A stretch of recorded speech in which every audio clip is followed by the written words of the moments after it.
Chapter 4 of the e-novel, The Walls Came Tumbling Down, as read by the author. Posted. The wind blowing through the fir trees sang of the loneliness of the north woods with an eerie howl. Snow crunched noisily under our feet as we worked up the steep hill behind the farm, our breath now visible as we forced our way up and through the deep snow. We stayed to the shadows as much as possible, hard to see us, and in places the snow here was not so deep. Maggie had been left behind at the farm. I didn't want to risk her, although she would certainly be an asset. Her keen senses could pick things up long before we could. In the distance behind us, the sound of the wood gas generator growing fainter the higher we climbed. It would run for maybe another hour before it died out. The gasifier was more than paying for itself now. The 2 or 3 hours we ran it each day gave us a chance to top off the battery bank, to recharge cordless tools, to run the washing machine, a well pump, and power tools. Steve and I were combining a recon patrol with an inspection of the property today. Behind us, the bee house, the sugar shack, and the fuel dump. The latter hidden in a hollow in the terrain just above the farm, the tarps now covered in a nice blanket of snow. We were traveling very light today. We each had a Motorola with earpiece and microphone, rifles hot, round in the chamber, weapon on safe, dust covers closed, slung in front high on our chest, muzzles up, ski trip style. Under that our chest rigs with camelbacks, the latter worn underneath our jackets to keep them from freezing. The surplus silk weight, nylon moisture wicking pants and shirts, part of my old Equus, the extreme cold weather system issue, with a pair of old ACUs thrown over the top. We had stripped off our fleece after only a few minutes of exertion. This was a very steep climb, to be sure.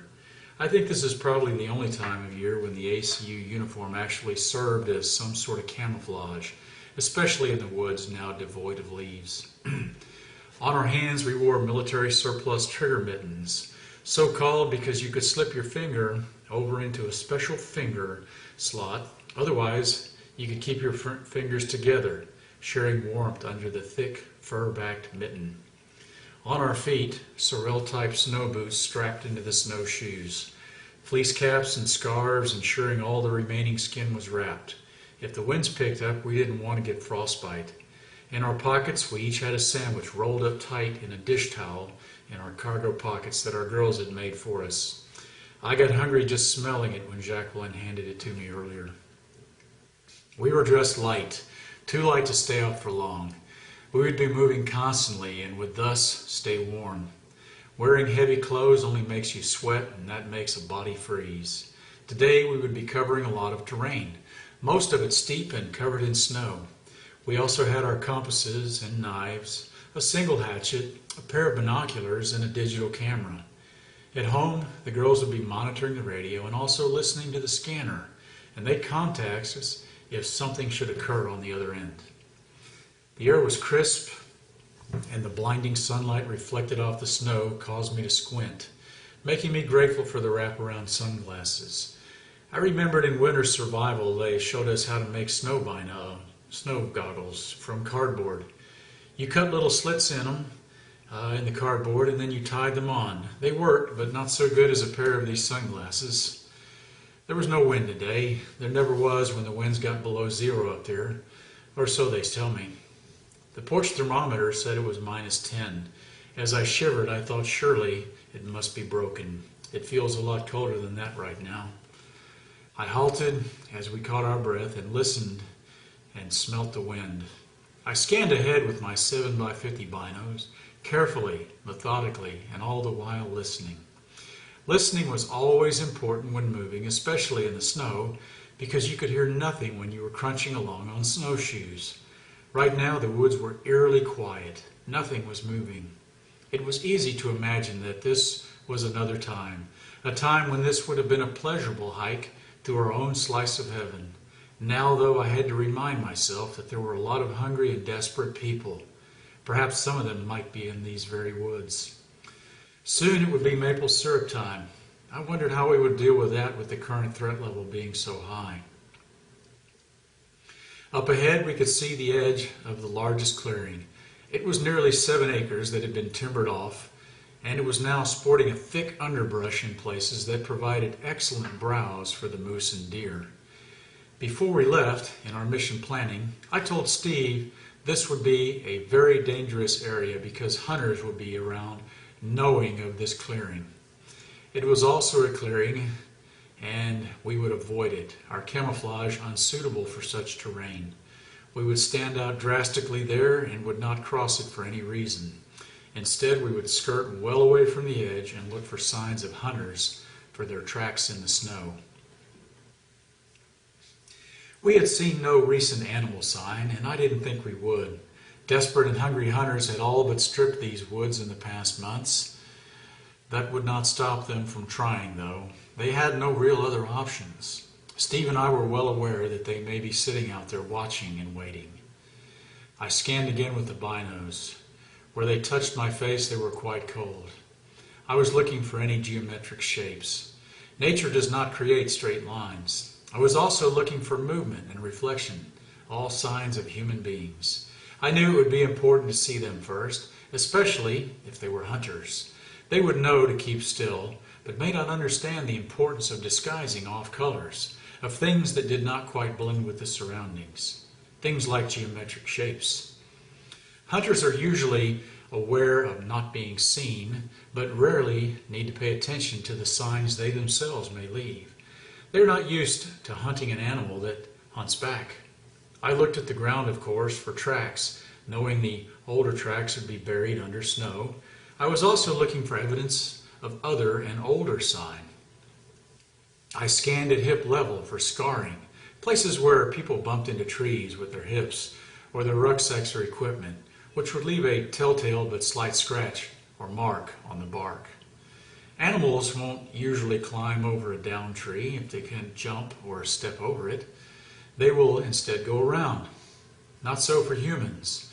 We will gouge and scratch the bark and moss while we climb over. While I was looking for this sign, Steve kept an overall watch all around when he saw me doing this. Scanning again with the binos, I noted something. Taking the binos and adjusting the focus, I looked again and saw it. There, on the far side of the clearing, I could see it, a moose antler.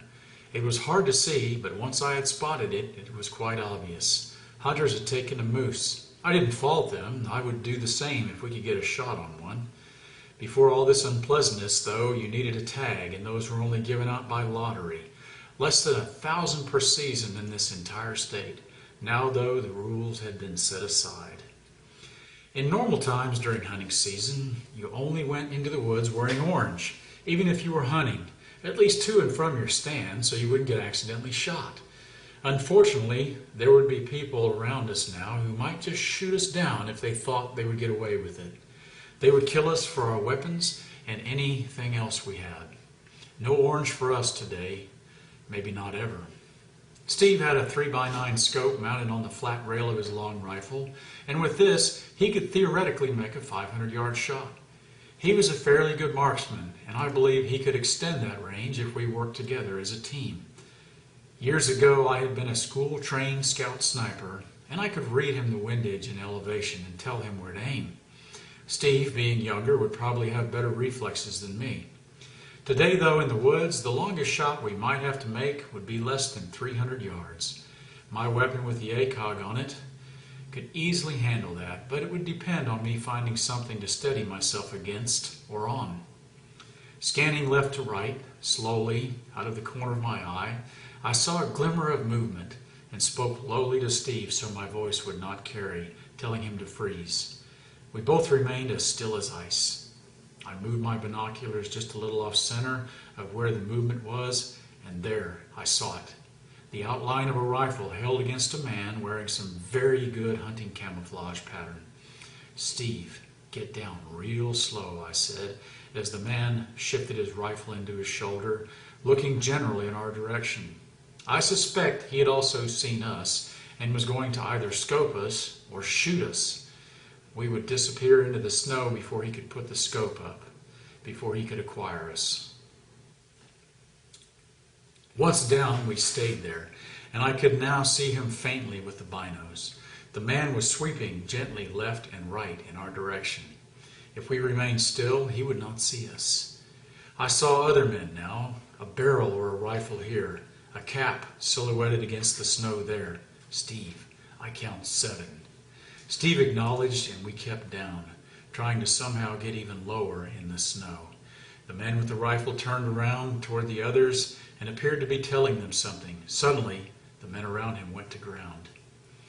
The wind was blowing from the north, behind them and into our faces. We had a problem, and I was already working on a plan to deal with this. The odds were very bad against us right now, and I knew it. I think Steve could sense that too. With no cover and our concealment probably compromised, we were outnumbered 3-to-1 against men with scoped rifles.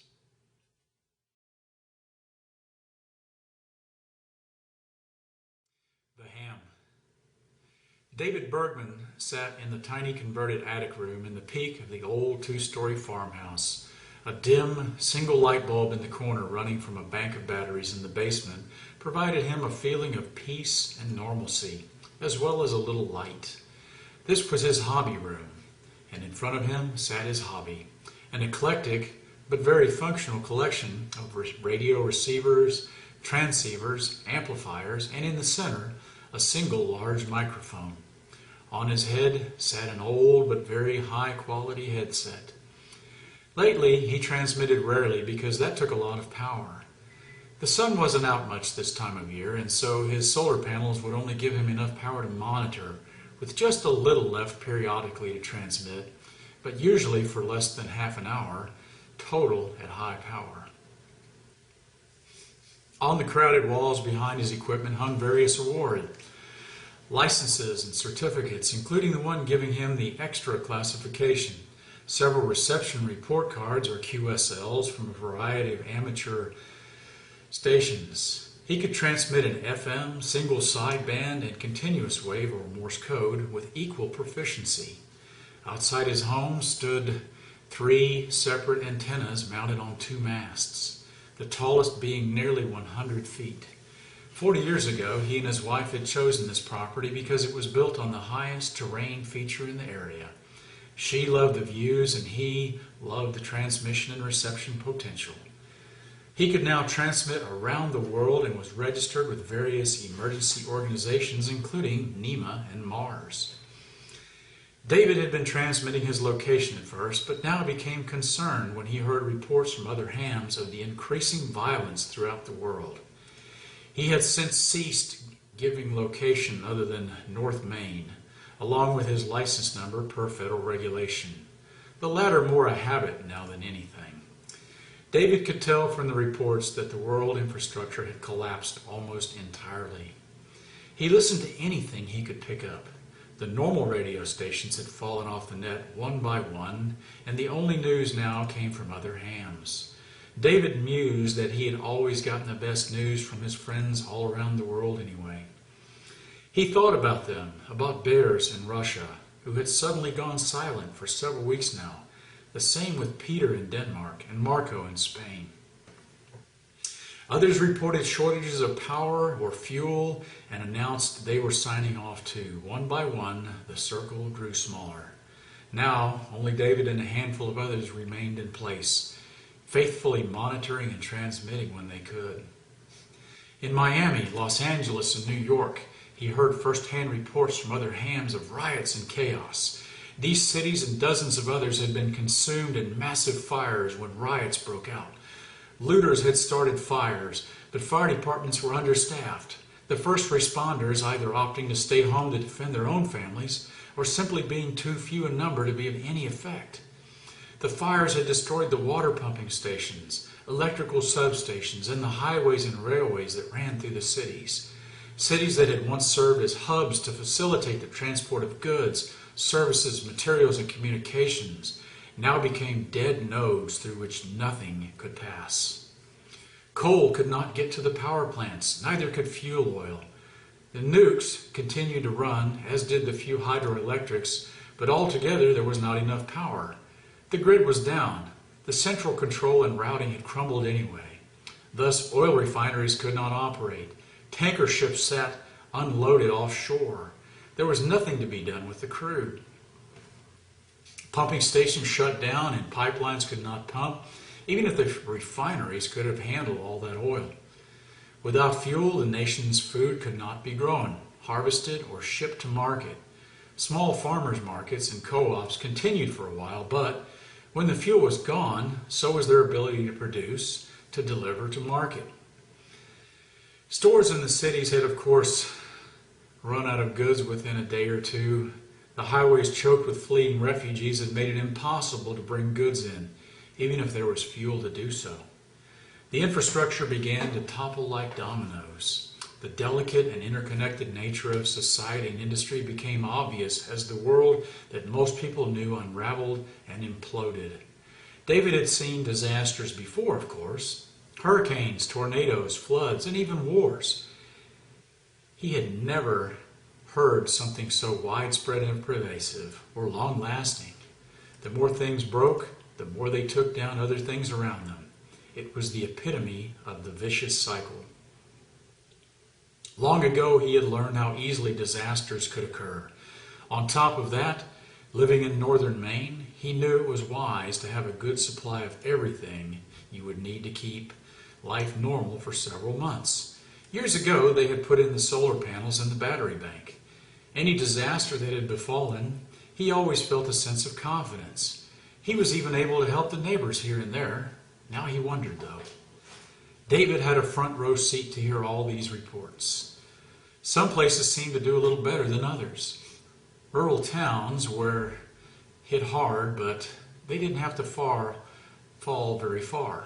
The cities, though, the ports, the harbors, the rail yards, and sources of industry fell the hardest and would probably never recover. Worse still, the inhabitants who lived week to week or even day to day in the deceptive comfort and luxury of the city were suddenly and abruptly knocked into hardship and misery.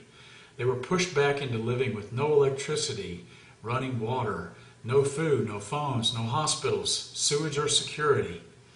Worse still, they had no idea how to procure any of this for themselves. They became desperate quickly. These desperate and needy people flooded from the cities like locusts, devouring everything in their path. Soon they turned to stealing and looting, which developed into rioting and killing, in desperation as they spread out of the cities. Those who lived in the path of this human wave stood no chance of defending themselves. These refugees sometimes operated in bands as marauders. Other times they just mobbed up on anyone who resisted. The mayhem they left in their path was horrific. They were driven by hunger and thirst as much as by fear. They had no plan and little hope, clinging desperately to the mistaken idea that somehow the government would magically appear and help them.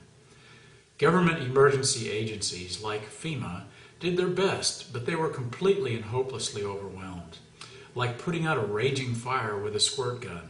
Their efforts were token at best, counterproductive at worst. Many of their pre-positioned food distribution centers were overwhelmed and emptied in less than a few hours, often by angry and violent mobs. David was sharing news with a man from a village in the north of France named Robert. He reported their struggles. He concluded that the smaller the town, the less they were affected. They fell a shorter distance down or backward. People in the most rural areas were used to living a little closer to the edge, a little more self-sufficient. He thought of indigenous people he had seen in National Geographic magazines, natives and tribesmen. They probably didn't even notice anything at all, he thought. Batteries low, David signed off and inadvertently included his location. He cursed his own stupidity.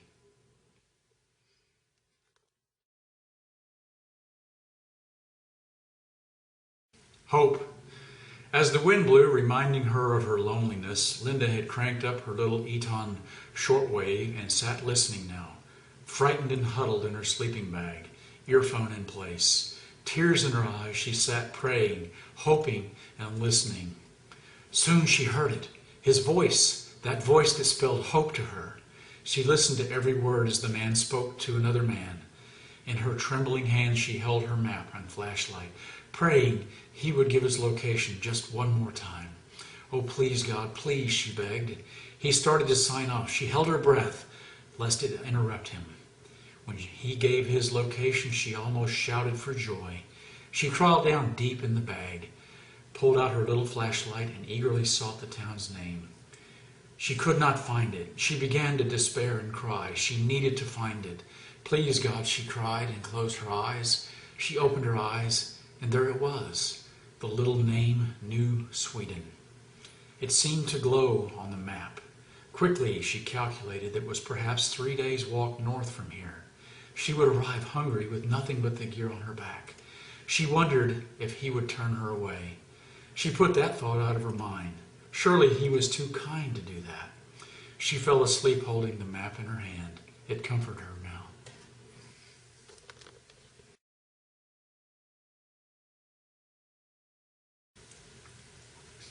Late. His truck was officially running on fumes. He had been looking for a place to pull off and hide it now, someplace not occupied. Up ahead he saw what he needed, a large commercial real estate sign. For sale, it said, 195 acres, and it had an out-of-state number. The landowner was an investor, therefore, and the land was unoccupied, or so he hoped. He found the hint of a trail and steered the truck onto it through the ditch, praying he would get out of sight of the road before the fuel and the trail ran out. Tom hated having to do this, but things had not gone well for him at all. For one thing, the roads had been gridlocked anywhere there was a city. He had been stuck in a massive traffic jam in Knoxville from which he nearly did not escape. All the while the truck was burning fuel. After that, he had tried the back roads, which were less traveled, but wound up going through the countryside and taking the scenic route. That route was costing him more fuel. Before the delays, he theoretically had enough range on the 2 tanks in the pickup to take him 1,000 miles, well past halfway. All he needed then was a bit of luck, a chance to top off around the halfway point, and he would have made it. With the 2 jerry cans on the back, though, he had only extended his range another 200 miles. Unfortunately, along the way, the gas stations were all closed, empty or mobbed with people, and probably empty anyway. All the traffic and delays, the detours and empty gas stations had left him dry way too early. He knew now that he had waited a little too long to bug out. Using the last of his fuel, he pulled into a copse of trees and shut down the engine. He sat for a moment trying to think if he had missed any options, but he had gone over this a dozen times in his mind already, and he knew he was stuck.